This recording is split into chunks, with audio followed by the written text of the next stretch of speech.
this tour that India have been on the losing end, as South Africa have ended their losing streak by winning the T20I series opener. Well, it was once again a good performance by India, but they fell short. They had a lot of catching up to do after conceding a lot of runs in the first innings after opting to bowl. And South Africa, they got off to a great start with their captain Laura Walwart getting off to a brilliant 33 of 22.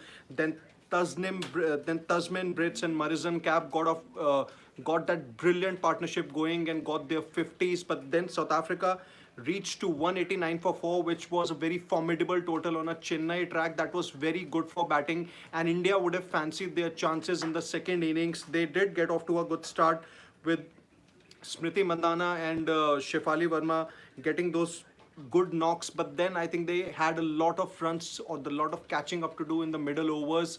They also missed the likes of Richa Ghosh, who got injured midway, and there was a concussion substitute called for her. So overall, South Africa have really been a formidable team in this T20I series opener. They have done well, and it's come as a good, and the win has come at a good time for them, because if we just go back to the ODI series and the one-off test, they didn't really do well.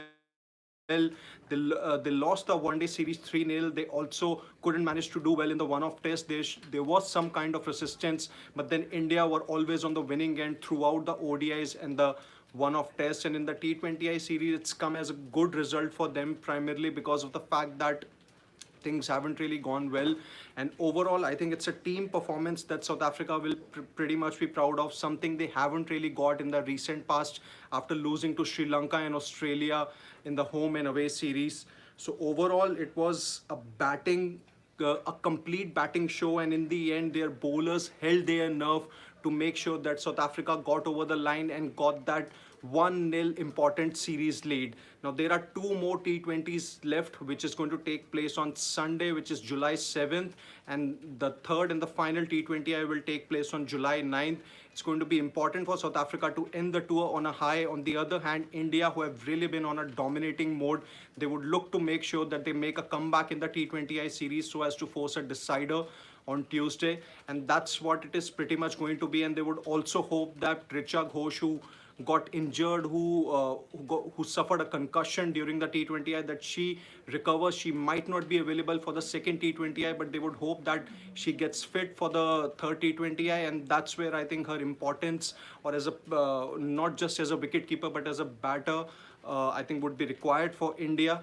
And overall, I think it's a good sign for South Africa that they've made a comeback on the tour.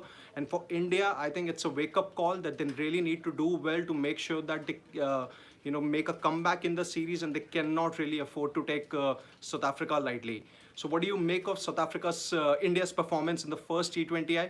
Do let us know your thoughts in the comment section, and don't forget to subscribe to Sports Today for some exciting content on different sports. Thank you.